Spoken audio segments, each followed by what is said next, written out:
On the night of May 2nd, 2026, a two-story yellow house at 4002 North Park Avenue in Indianapolis, Indiana, was decorated with banners, red carpets, and balloon arrangements. A Crispus, we deliver clear, factual, and up-to-date true crime stories. Subscribe and turn on notifications to stay informed on the latest cases and investigations. On Sunday, May 3rd, 2026, at approximately 12:55 a.m., officers from the Indianapolis Metropolitan Police Department, IMPD, responded to a call of a person shot at 4002 North Park Avenue on the near north side of Indianapolis, Indiana. 38-year-old Brittany Marie Members. She had been shot at point-blank range in the head while standing at the front door of the short-term rental home where her daughter's after-prom celebration was being held. She was transported to a local hospital by emergency services, where she was pronounced dead. 2 additional victims, who had also been shot during the incident, walked themselves to Methodist Hospital shortly after, one in critical condition, one in stable condition. A 4th person was injured while attempting to flee the property. Stray bullets had crossed the street and penetrated neighboring homes. As of the time of this report, no arrests have been made. The investigation remains open and active under IMPD's Homicide Unit. Brittany Marie Members was 38 years old at the time of her death. She was a resident of Indianapolis, Indiana, and was, by all accounts from her family and those who knew her, a deeply present and protective mother. On the night she died, she was not a bystander caught in the wrong place at the wrong time in the traditional sense. She was there intentionally. She had helped organize and chaperone her daughter's after-prom party, had been at the venue earlier in the evening to drop off food, and had stationed herself at the front door of the property as the night wore on, specifically to control who entered the gathering.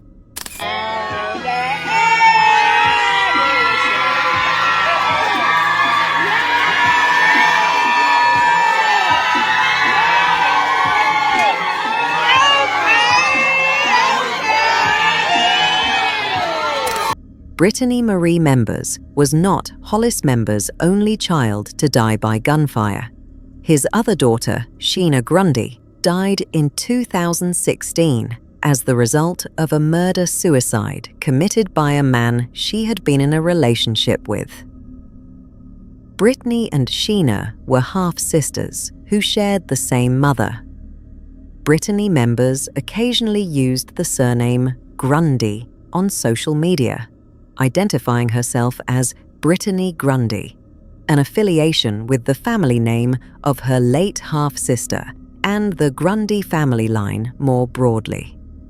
Her father was emphatic in his interview that she did not associate with the criminal elements of that family name, only with its personal lineage. Brittany Members had a daughter who was a senior at Crispus Attucks High School in Indianapolis at the time of the shooting.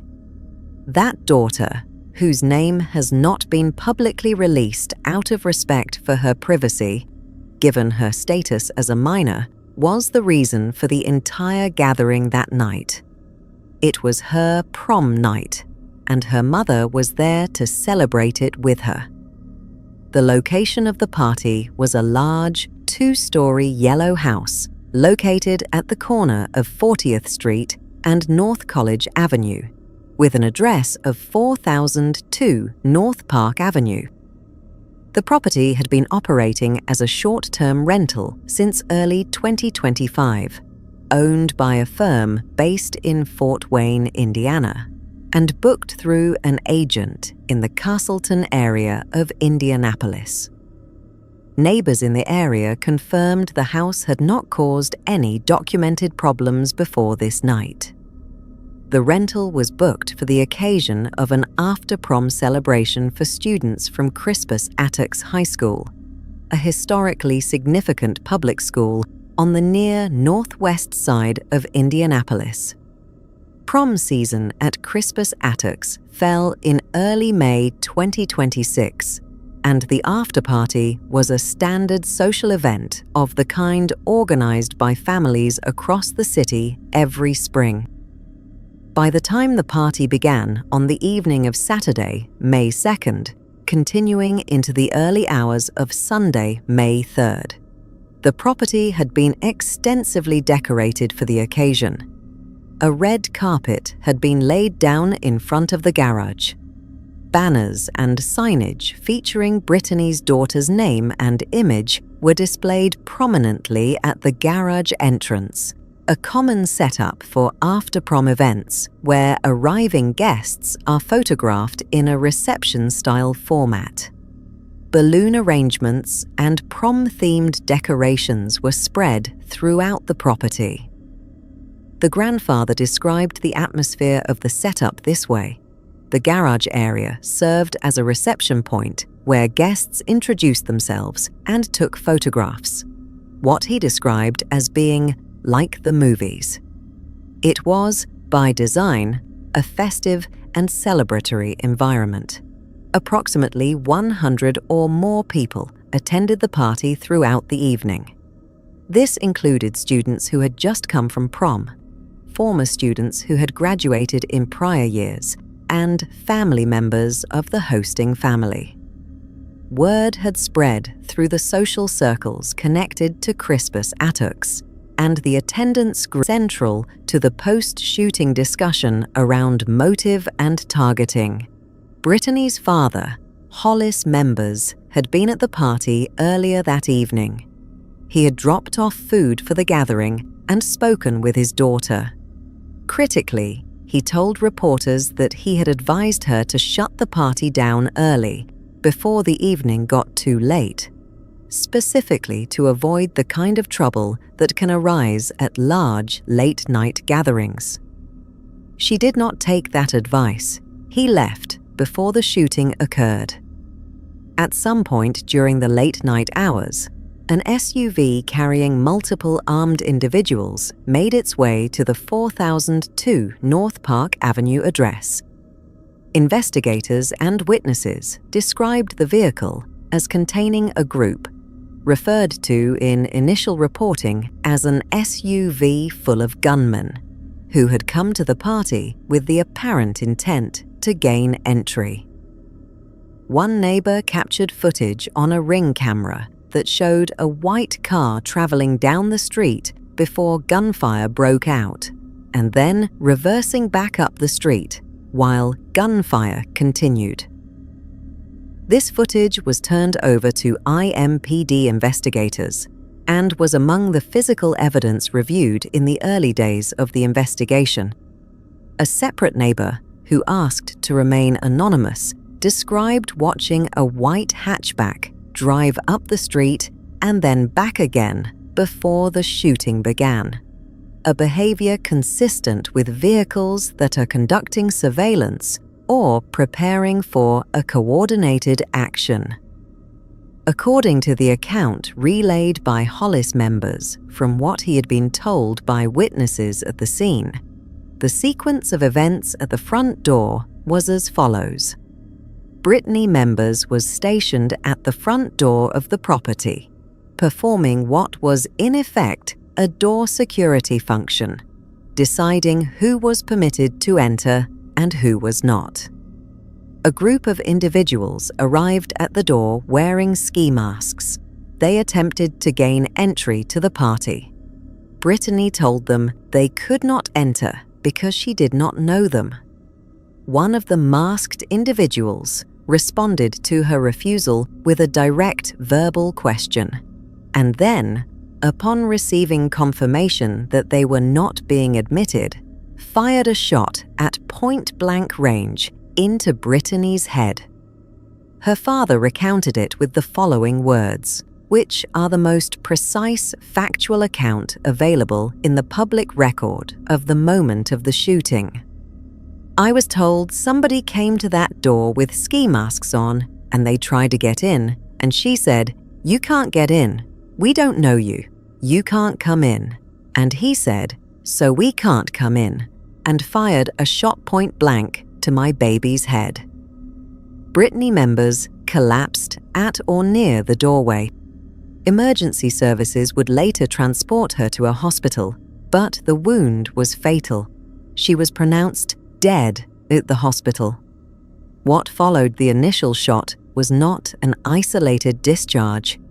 Multiple neighbors described hearing successive rounds of gunfire in what they characterized as 2 to 3 distinct volleys. The attack did not consist of a single shot and retreat. The assailants opened fire on the property in multiple waves.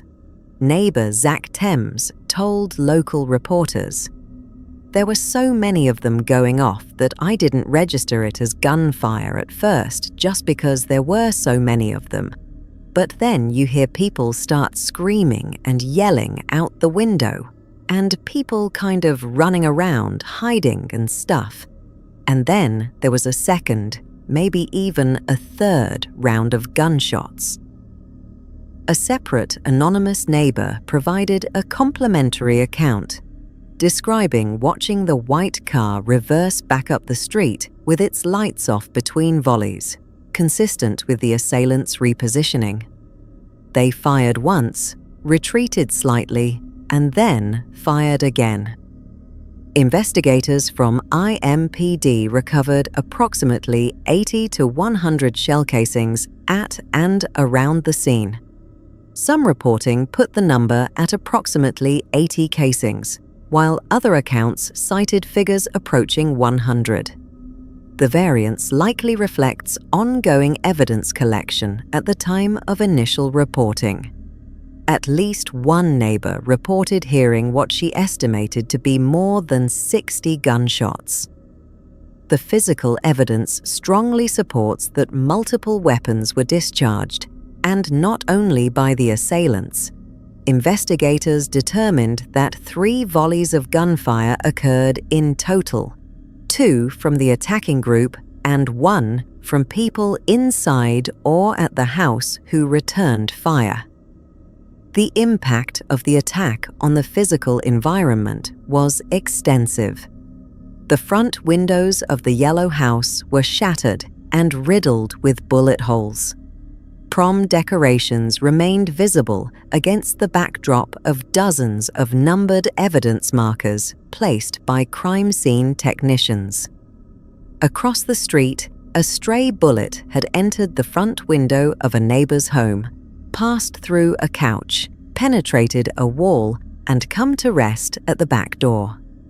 The neighbor whose home was struck noted that his son, who regularly fell asleep on that couch, had been awakened by him and sent upstairs approximately 45 minutes to an hour before the shooting.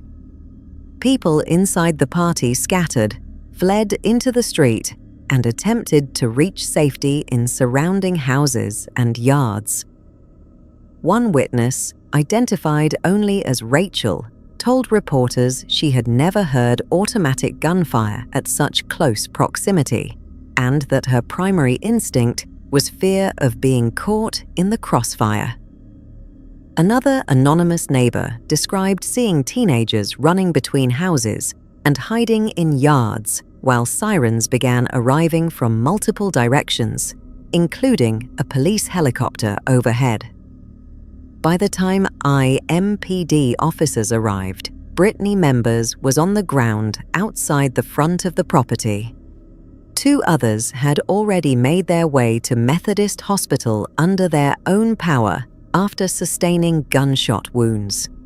A 4th individual sustained injuries while attempting to exit the property during the shooting. Officers from IMPD responded to the 4000 block of North Park Avenue at approximately 12:55 a.m. on Sunday, May 3, 2026. The initial call was logged as a report of a person shot. On arrival, officers found a mass casualty scene: a deceased victim at the front of the property, multiple individuals with gunshot wounds, dozens of panicked partygoers, and a residential neighborhood in the immediate aftermath of sustained automatic gunfire.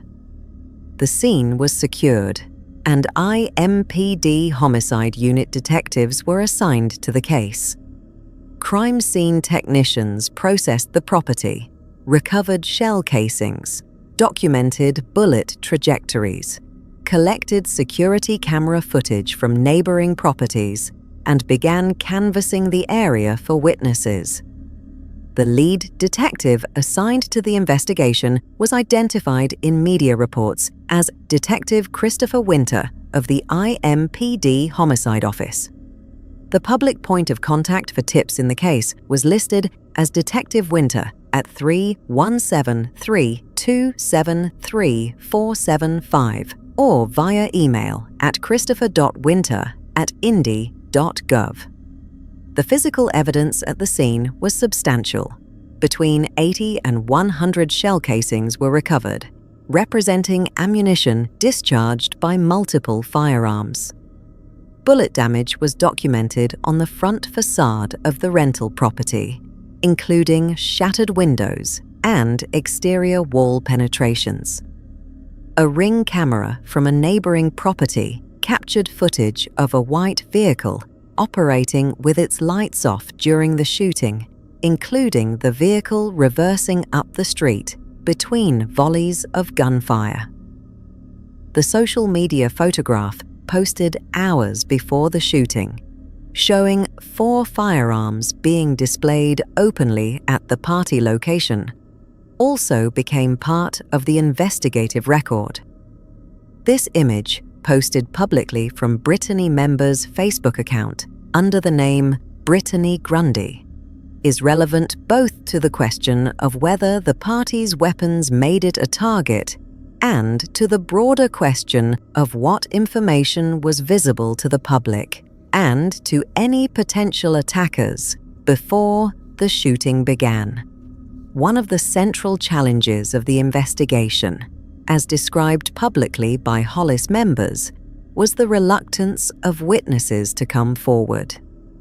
The party had been attended by upward of 100 people, many of whom were teenagers or young adults from the local community.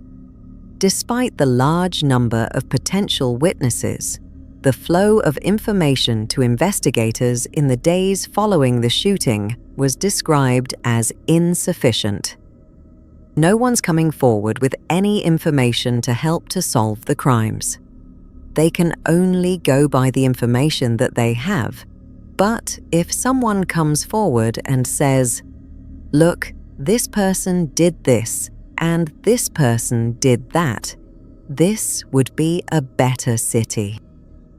IMPD Chief Tanya Terry, who commented publicly on the case in the days following the shooting, invoked the reality of what had happened in broader terms, noting that on the night of the shooting, there had been a parent at the door doing exactly what she and the department routinely called on parents to do: be present, be involved, and try to keep young people safe. That parent had been killed for it. Within 24 to 48 hours of the shooting, IMPD and the city of Indianapolis activated a response aimed at preventing retaliatory violence. The city's Office of Public Health and Safety deployed violence interrupters to the community, trained individuals whose role is to engage directly with those affected by shootings to reduce the likelihood of retaliatory acts. Deputy Public Safety Director Tony Lopez issued a public through the weeks following the May 3rd shooting. No arrests have been announced by IMPD in connection with the murder of Brittany Marie members. Crime Stoppers of Central Indiana published an appeal for tips with a cash reward for information leading to a felony arrest, with a dedicated tip line at 317-262-TIPS 8477. The investigation remained active under the IMPD Homicide Unit. Neighbors and community members who spoke to local media in the aftermath of the shooting consistently described the attack as appearing targeted rather than random. The assailants arrived in a vehicle at a spontaneous reaction to being turned away. One anonymous neighbor who witnessed part of the attack from across the street told Fox 59 the car was operating with its lights off during portions of the attack. Another neighbor described the car driving up and down the street in a pattern that suggested reconnaissance before the shooting commenced. Both behaviors are more consistent with a planned attack than with a spontaneous altercation. The most prominent theory circulating on social media and in the community in the days after the shooting was that the Grundy was, approximately a decade prior to the shooting, the leader of what authorities described as a murderous drug gang in Indianapolis. Richard Grundy is currently serving a federal prison sentence on a narcotics conviction. His own daughter died in an accidental shooting that occurred after he was incarcerated. Multiple individuals associated with the Grundy crew have since been killed, wounded, arrested, or imprisoned. Among the more recent incidents, an associate identified as Eric Butler, also known as Lil A, was shot at a tire store on the far east side of Indianapolis in the weeks around the time of the Prom shooting. The connection between Brittany members and the Grundy name runs through her half-sister, Sheena Grundy, who died in 2006.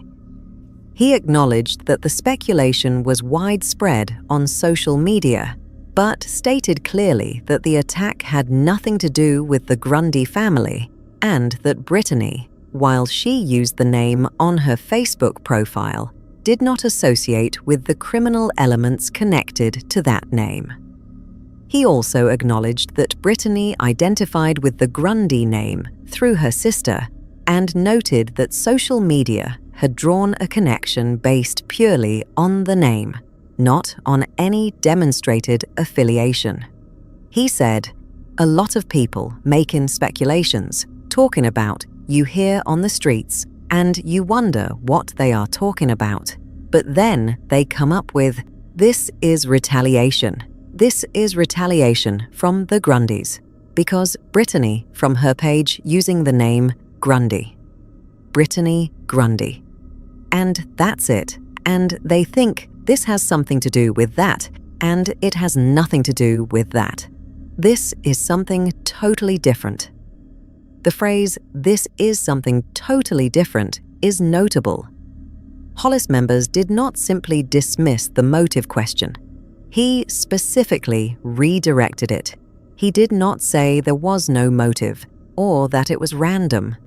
He said the motive, if there was one, was something other than the Grundy family connection.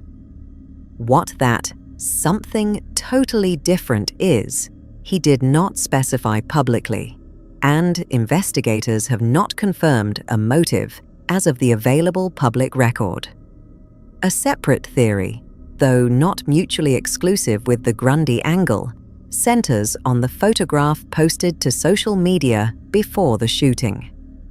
The image showed 4 firearms, including 2 semi-automatic rifles with extended magazines, being openly displayed at the party location. This image was visible to anyone who followed Brittany members' Facebook profile or had access to it. It is possible that the photograph served as either a provocation or a practical intelligence source, telling a potential attacker that the party contained armed individuals, possibly prompting a preemptive or retaliatory approach.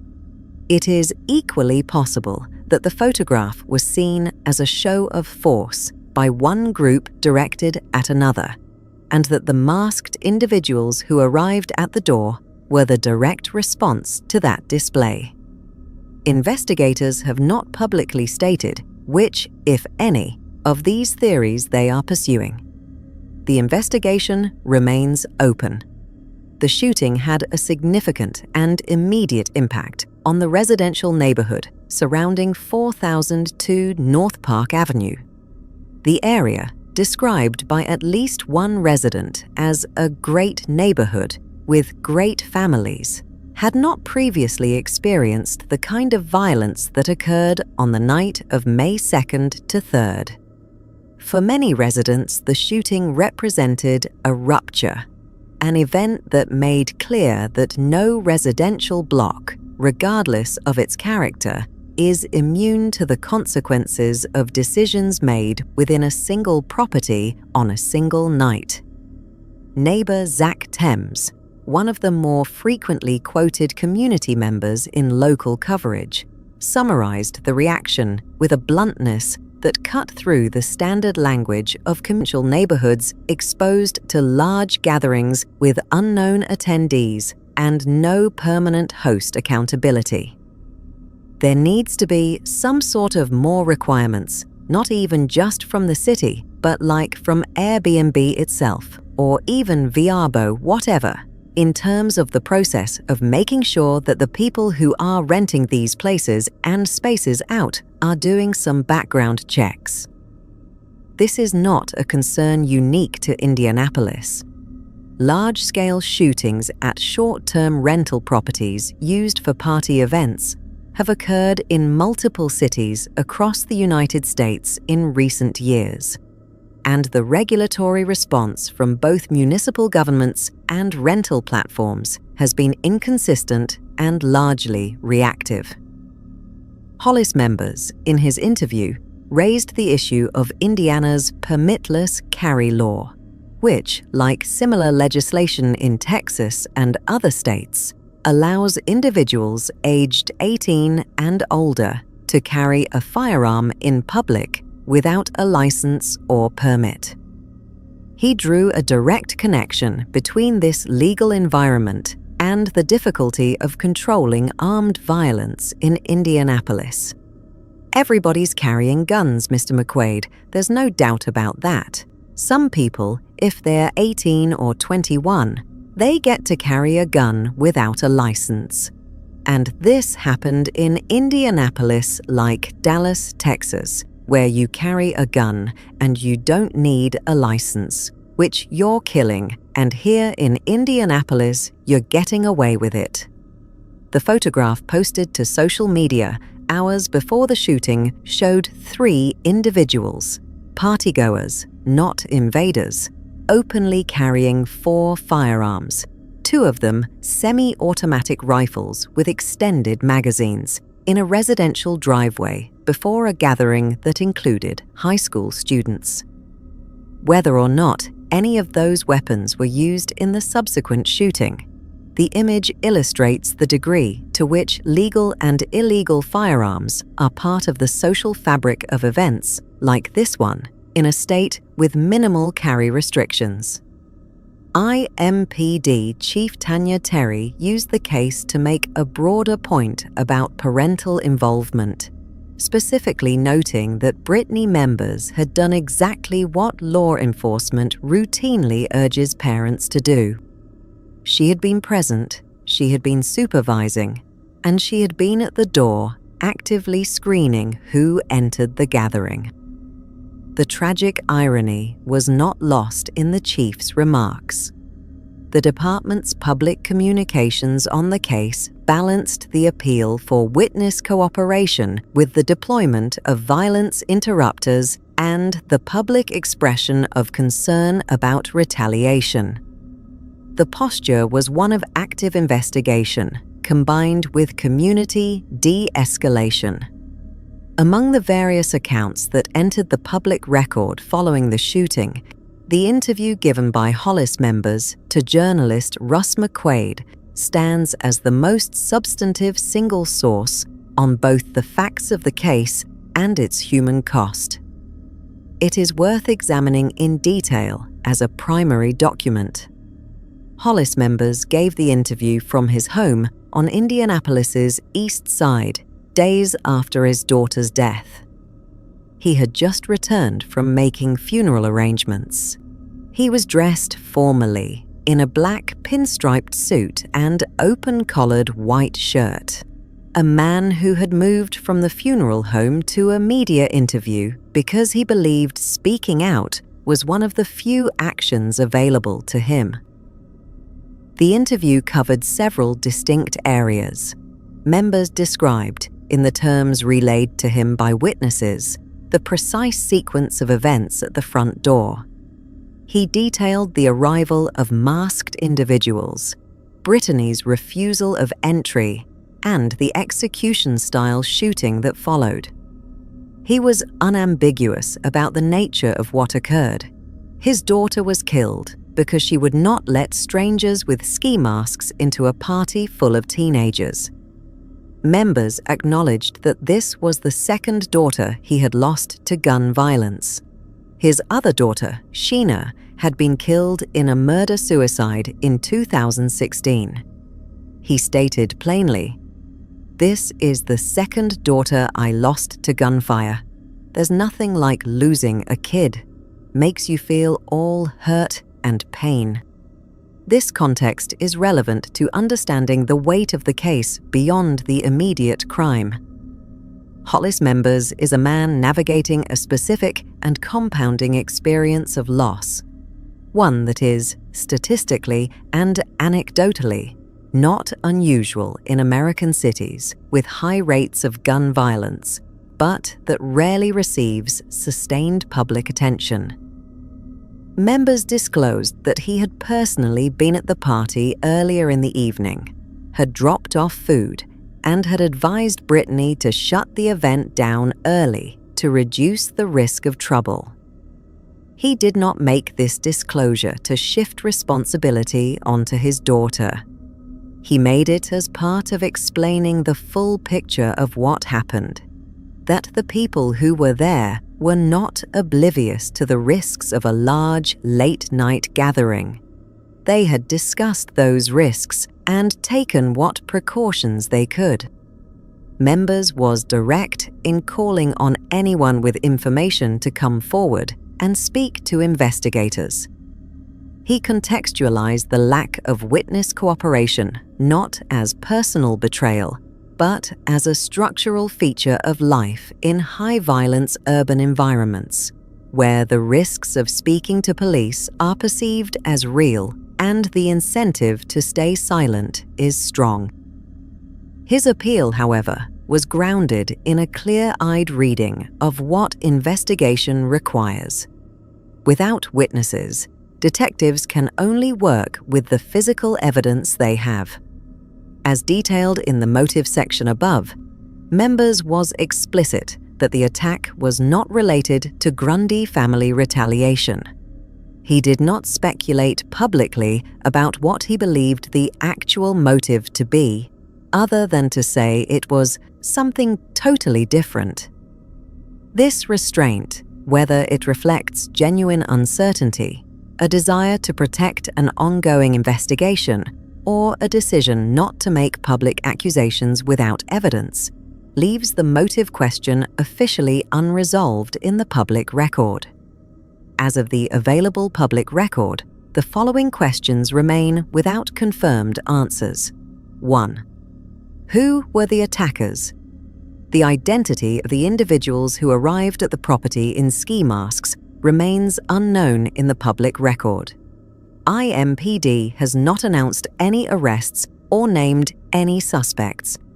The ring camera footage and physical evidence at the scene are in investigators' possession, but no public identification has been made. 2. What was the motive? The motive for the attack has not been officially established.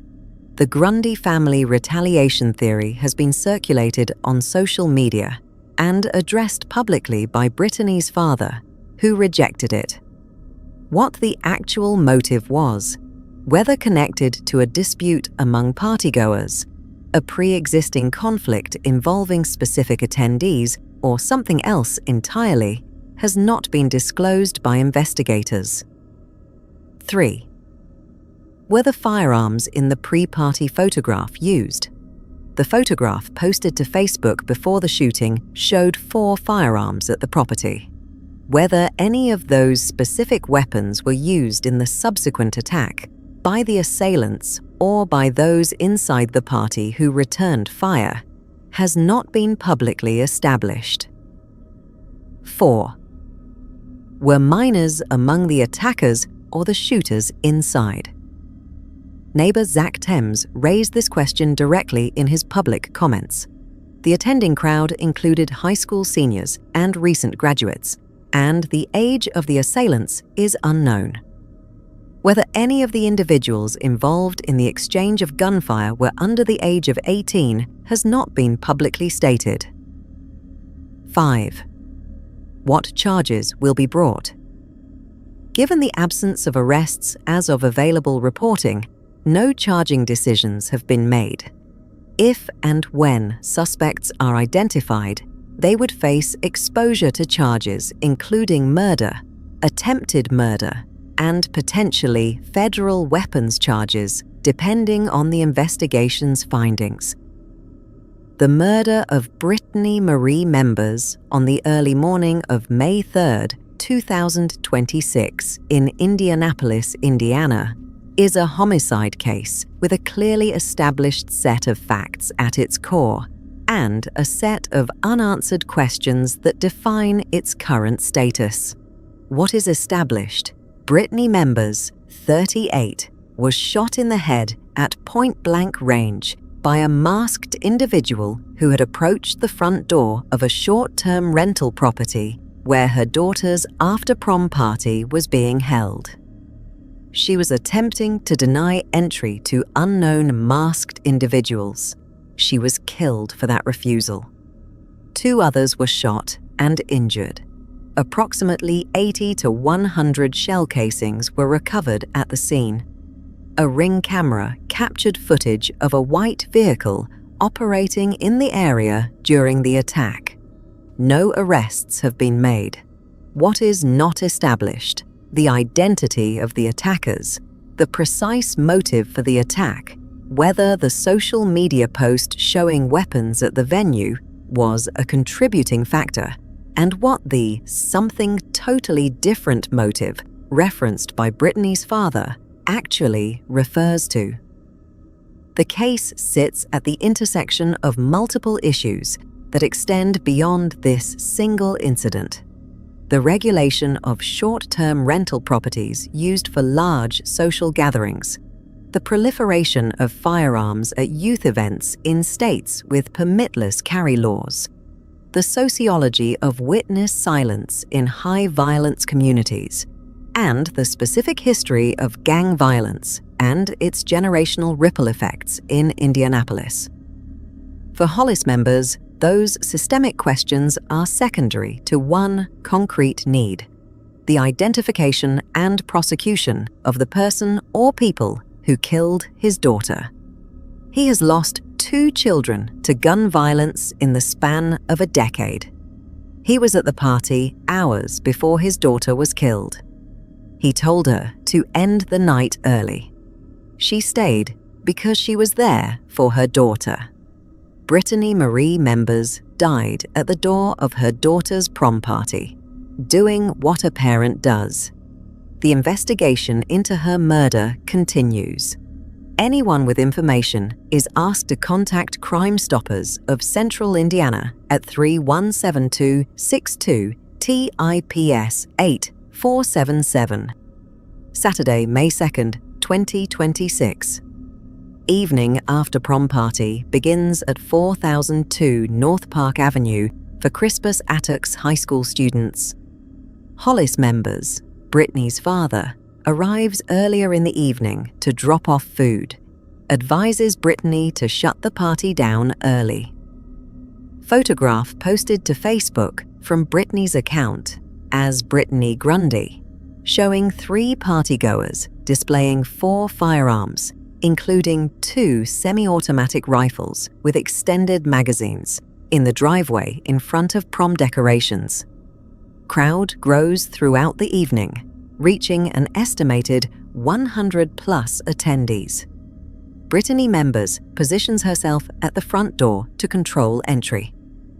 Sunday, May 3rd, 2026, approximately 12:55 a.m. Masked individuals arrive at the front door of the property and attempt to gain entry. Brittany Members refuses entry. One of the masked individuals fires a point-blank shot to her head. Multiple volleys of gunfire follow. 2 from the attacking group, 1 returned from inside the property. Approximately 80 to 100 shell casings discharged across the scene. Stray bullets penetrate at least one neighboring home across the street. IMPD officers respond to 4000 block of North Park Avenue. Brittany Members found shot outside the property, transported to hospital. 2 additional gunshot victims walk into Methodist Hospital. A 4th individual injured while fleeing the property. Sunday, May 3rd, 2026, later morning. Brittany Marie Members pronounced dead at hospital. IMPD Homicide Unit detectives assigned to the case. Lead detective, Christopher Winter. Ring camera footage of white vehicle collected from neighboring property. Scene secured. Shell casings and evidence markers placed across the property. Sunday, May 3rd, 2026. Evening, approximately 24 hours post-shooting. Party planners return to the property and remove the prom decorations. Monday, May 4th, 2026. Marion County Coroner publicly identifies the deceased as 38-year-old Brittany Marie Members. IMPD and city officials activate violence interruption response. Deputy Safety Director Tony Lopez makes public statement regarding retaliation concerns. Fox 59/CBS4 reporting reveals social media photograph of firearms at the property taken hours before the shooting.